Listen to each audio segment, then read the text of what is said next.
Ini waktu di servis ya pernah tertipu dari teman.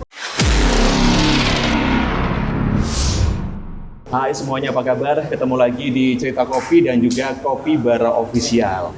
Sekarang saya di Andrian ada di Mojokerto. Saya mampir ke satu tempat ngopi namanya Enco yang nanti saya tanyakan lokasi persisnya tempat ini. Tapi di edisi kali ini saya akan ajak kalian untuk tahu lebih dekat dengan sosok di balik Enco ini yang juga sekaligus kita akan bahasnya di segmen Bara Bisnis bersama dengan seorang pengusaha yang juga sekaligus menjadi pelopor di balik Enco. Tapi itu nanti saya ceritakan menyusul. Sekarang saya mau sapa dulu, ada Pak Narko di samping saya. Pak Narko, apa kabar? Ya, selamat siang Mas. Saya kalau ngomong Pak Narko ini agak-agak dilema. Soalnya ngomongnya Pak Narko tapi masih lebih muda dari saya, bingung saya. Nanti celok apa naik? Mas ya. Ya, ini soalnya bos muda ini ya. Iya. Ya, saya ingin ngobrol dengan Pak Narko dulu lah. Pak Narko, sebelum memutuskan untuk mendirikan Enco ini, saya dengar panjenengan itu memulai bisnisnya dari seorang reparasi smartphone. Betul nggak? Iya, teknisi lah. Teknisi istilahnya ya, teknisi. Tahun berapa itu Pak Narko? Teknisi di tahun 2000. Aku teknisi mulai tahun 2004 kalau nggak salah Mas. Sampai 2004. berhenti di teknisi itu mungkin sekitar tahun 2013. 2004 sampai 2013 berarti 9 tahunan itu profesinya adalah seorang teknisi HP ya, teknisi HP. Dari teknisi HP ternyata saya sempat menelusuri dari teknisi HP beliau sukses mendirikan toko seluler, betul? Benar, KSC Seluler Mas ya. Namanya KSC Seluler, itu satu di antara outlet terkemuka juga di Mojokerto yang menawarkan beragam handphone, smartphone kekinian. Ya, Pak Narko bisa diceritakan, itu kok bisa dari seorang teknisi panjenengan langsung pindah kuadran menjadi seorang pemilik outlet smartphone? Ya, belajar aja Mas dari secara teknisi juga masih berhubungan langsung dengan handphone. Mulai dari jualan spare part, dari spare part, terus tambah aksesoris sama handphone pelan-pelan. Ya alhamdulillah justru sama Allah diberikan jalan. Toko-toko yang saya bangun alhamdulillah ramai. Di Mojokerto ya? Di Mojokerto. Di Mojokerto. Di Mojokerto. Ya, lokasinya di mana dulu ini Pak? Yang pertama? Yang pertama di Jalan Teratai, Suko Mojokerto. Jalan Teratai, Suko Mojokerto. Itu juga tahun 2013 itu ya? Di tahun, belinya sekitar tahun 2013. 2013. Jadi setelah 9 tahun menekuni sebagai seorang teknisi smartphone, beliau langsung merintis dengan berpindah kuadran tadi setelahnya menjadi seorang pemilik outlet smartphone dan juga handphone. Dari satu, saya sempat dengar ini sempat punya lebih dari satu. Ada berapa ini Pak Narko yang sempat dikelola waktu itu? Ada sekitar 6 kalau nggak salah, 6 outlet. 6. Ya, 6. Ini nggak cuma 1, 2, 6. Makanya kalau saya memanggil beliau dengan Bos Narko itu nggak apa-apa ya. Ini soalnya 6 loh, ini 6 ya. 6. Ya. Terus kemudian itu juga beberapa diantaranya ya seperti biasa nggih Pak Narko ya, seleksi alam beberapa diputuskan untuk dimaksimalkan. Sekarang sisa 4 deh. Sisa 4. Ya. Ini ya semacam konsep bisnis supaya lebih maksimal, maka yang 2 itu seakan-akan ya digabungkan gitu ya Pak Narko ya, di merger dengan beberapa cabang, sekarang tinggal 4. Dan 4 itu semuanya di Mojokerto. Di Mojokerto. 4-4-nya di Mojokerto, gampang searching aja karena timnya Pak Narko di KSC Seluler itu sudah membuatkan Instagram kok. Nanti kami akan tampilkan di deskripsi ya untuk alamat Instagramnya KSC. Itu satu di antara outlet terkemuka di Mojokerto yang menawarkan smartphone terkini dengan harga yang kompetitif. Nah sekarang setelah 2013 ya Pak Narko sudah memiliki satu cabang, satu outlet. Itu butuh berapa tahun? Panjenengan bisa memiliki cabang kedua, ketiga, keempat, sampai 6 itu tadi ceritanya. Ya alhamdulillah dengan saya buka baru di handphone, waktu itu marketnya handphonenya masih bagus Mas. Jadi sekitar tahun 2015 saya sudah bisa buka cabang di Mojosari, 2016 di Pahlawan, 2017 di Padangan juga, terus di 2018 ya dibuka lagi di Tuban sama di Paciran. Oh gitu. Iya. Jadi yang dua ini di Tuban 1 sama di Lamongan ya, Lamongan 1 tersebar. Ya, jadi di Mojokerto ada 4 ya berarti ya. Sempat di Mojokerto ada 4. Terus yang sisanya di Paciran sama di Tuban tadi ya. Luar biasa ya. Ini sebuah motivasi Sobat Bara ya, bahwa ternyata kita ini nggak bisa menebak masa depan kita kalau kita tidak tentukan dari sekarang. Pak Narko sudah membuktikan bahwa profesi sebagai seorang teknisi HP itu kalau kita mau nerima, ya kita selamanya teknisi, tapi beliau tidak. Beliau punya cara dan punya semacam komitmen ya Pak Narko ya, bahwa saya harus berubah, dan ternyata 9 tahun saja beliau sudah menunjukkan sebuah perubahan yang luar biasa drastis dari seorang teknisi menjadi pengusaha toko smartphone atau pemilik outlet sampai 6 tadi ya, jumlahnya sampai 6. Ini dibutuhkan kerja keras dan doa ini ya pasti ya Pak Narko ya, untuk bisa punya 6 ini ya. Kerja dan doa ya. Doa ya. Soalnya gimana ya, resikonya dengan kemauan yang besar pasti kita ada harus rela mengorbankan waktu, dan mungkin keluarga juga sedikit, yang biasanya banyak waktu untuk keluarga ya sedikit berkurang. Iya, ya sekarang saya ingin mengulik dari Pak Narko ya. Orang itu kan terkadang lihat masa sekarangnya saja Pak Narko. Jadi wah enak Pak Narko loh. Bos muda. Sekarang pun juga orang itu enak, tapi ya belum tahu seperti apa. Betul. Nah itu, saya sharing Pak Narko sharing kepada para subscriber kami, para viewer kami. Banyak orang itu lihat sekarangnya saja. Apa yang sempat menjadi kendala panjenengan, termasuk tantangan, bahkan panjenengan hampir saja putus asa ketika dulu itu merintis usaha sampai punya 6 ini, apa yang menjadi kisah dukanya lah kira-kira kayak gitu? Ya, wis dianggap enak aja sih. Gitu duka namanya apa? Berangkat dari nol, ya saya berangkat dari nol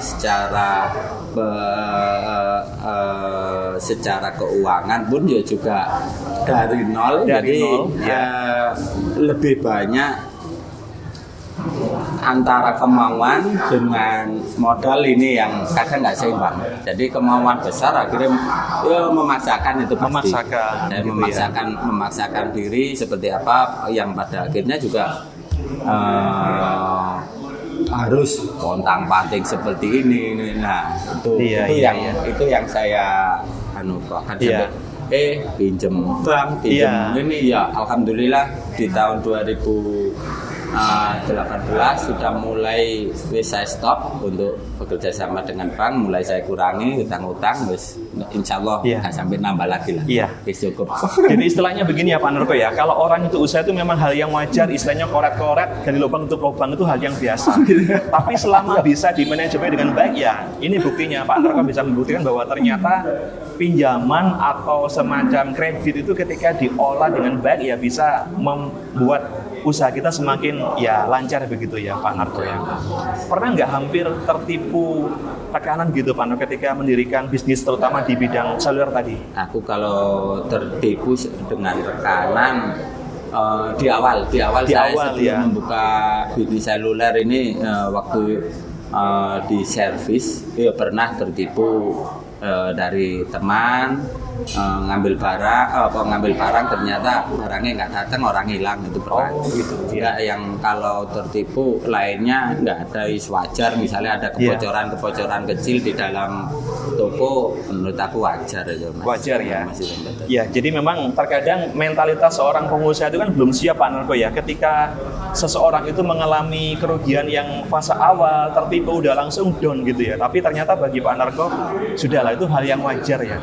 Selama kita bisa belajar dan itu kita anggap sebagai pelajaran, kita punya mentalitas yang kuat nantinya ya. Insya Allah justru malah dapat ilmu dari situ. Dapat ilmu ya itu. Jadi orang itu kalau mau cari pengalaman itu harus ketipu dulu. Rupanya gitu ya kalau versi pengusaha ya. Harus kecekur dhisik, harus keblobok ibaratnya, baru kemudian tahu ilmu bisnisnya seperti itu. Nah, dari usaha seluler ini kok tiba-tiba Pak Narko memutuskan untuk menambah, kalau dalam dunia bisnis ya, diversifikasi bisnis dari 4 outlet ini sekarang menambah 1 divisi baru, yaitu kafe namanya Enco, yang juga ternyata lokasinya di depan toko beliau, yaitu KSC. Bagaimana Pak Narko ceritanya dari smartphone digital ke kopi? Itu di awal sih terus terang ya, karena ada beberapa aset yang nganggur kebetulan di tepi jalan, jadi akhirnya iseng-iseng coba saya manfaatkan untuk buat rencana awal di Mojosari. Mojosari awalnya di Mojosari ya. Ada rencana awal ingin bangun penyetan akhirnya sebelum pandemi saya siapkan, ternyata ada rencana buka di tanggal 5 April 2020.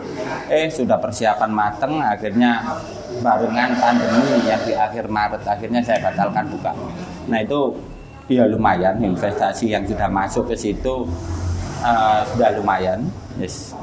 Akhirnya tetap alhamdulillah dari itu nggak jadi buka. Wah, saya berpikir market apa ya kira-kira yang cocok ya dalam pandemi seperti ini. Akhirnya masih ada salah satu aset sing yang juga nggak terpakai, hanya buat workshop di KSC. Akhirnya saya manfaatkan mungkin market yang cocok adalah kafe. Ya alhamdulillah dari kegagalan itu sama bonek ya. Akhirnya ya wis yang penting buka dulu.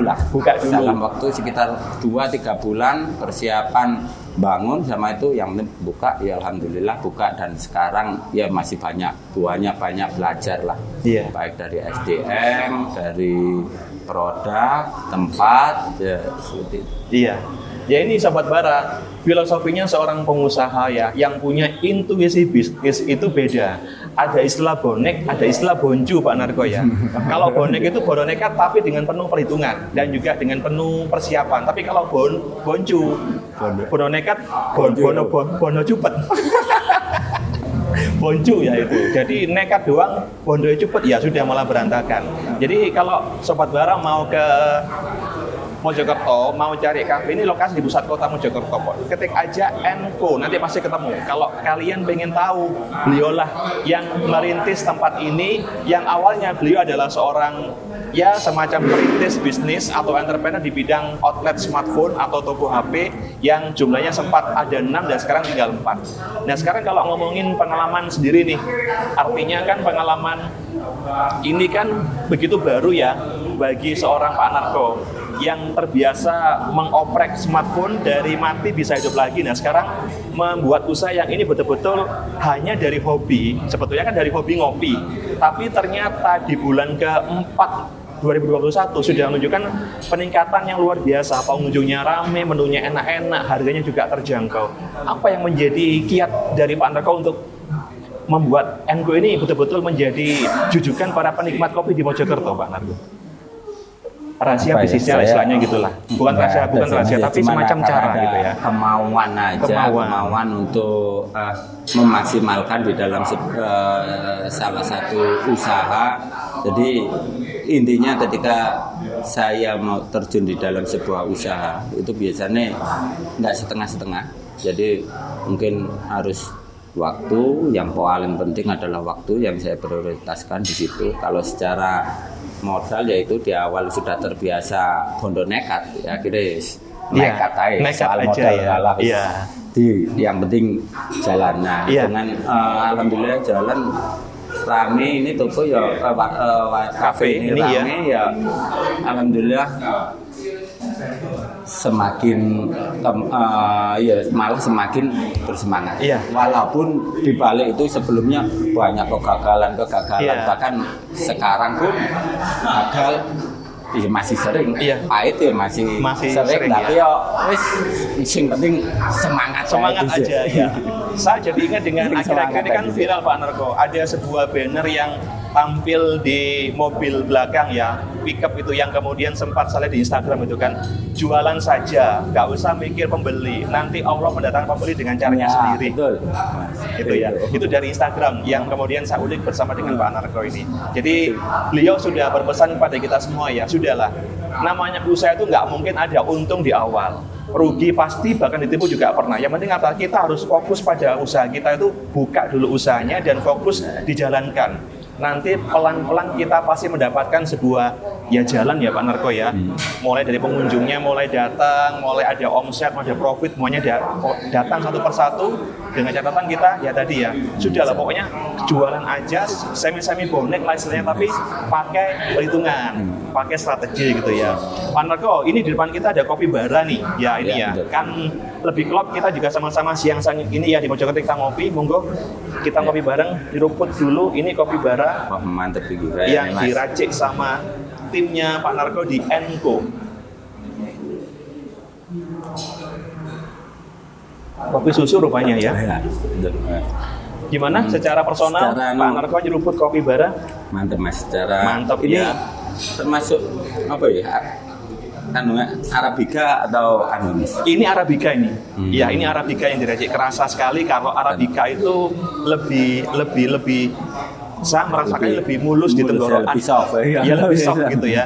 Dan cita rasanya dapat terus matching sama susunya ya. Ya, Pak Narko, saya mengucapkan terima kasih waktunya. Ini kurang lebih 1/4 jam yang bisa menginspirasi para viewer kami. Semoga dengan kesempatan kita ngobrol 1/4 jam ini bisa memberikan inspirasi buat para viewer kami. Kira-kira yang terakhir ini, apa pesan dari Pak Narko supaya para penonton video ini nanti, penonton konten kita ini betul-betul punya motivasi, tidak gampang menyerah kalau usaha? Sebenarnya apa ya Mas, kalau usaha ya itu aja. Ya, seorang hidup di dunia ini ya hanya apa sih, untuk berusaha hanya modalnya ikhtiar aja, usahanya dimaksimalkan, terus doa, insya Allah ya itu benar tadi bahwa rezeki nanti Allah lah yang ngatur. Iya. Jadi tetap memaksimalkan seperti apa, dan jangan lupa buat muslim ibadah itu kedekatan dengan Allah, insya Allah rezeki akan datang dengan sendirinya. Jadi usahanya dimaksimalkan, terus juga jangan lupa untuk ya tadi ya beribadah, karena tetap Tuhan akan membantu mereka yang punya kemauan untuk berkomunikasi dengan Tuhan ya, dengan Allah gitu ya Pak Narko ya, supaya nanti terbuka jalannya. Pak Narko, thank you banget sekali lagi. Moga-moga ini bisa membuat semua jadi terinspirasi ya, dan juga sekaligus memotivasi semuanya bisa punya semangat lagi untuk berusaha. Siap. Sobat Bara, demikian konten Bara Bisnis episode 2. Saya bersama dengan Pak Narko, seorang perintis usaha. Sekarang beliau memiliki Enco dan juga punya 4 outlet. Toko sekaligus outlet untuk smartphone dan berbagai macam pernak-perniknya. Untuk kalian di Mojokerto langsung aja ketik KSC, nanti ketemu dengan alamat-alamatnya. Beliau langsung belanja di sana. Dan kalau ngopi bara ada di Enco. Jadi Andrian, Pak Narko pamit dulu. Kita ketemu lagi di edisi berikutnya. Sampai jumpa.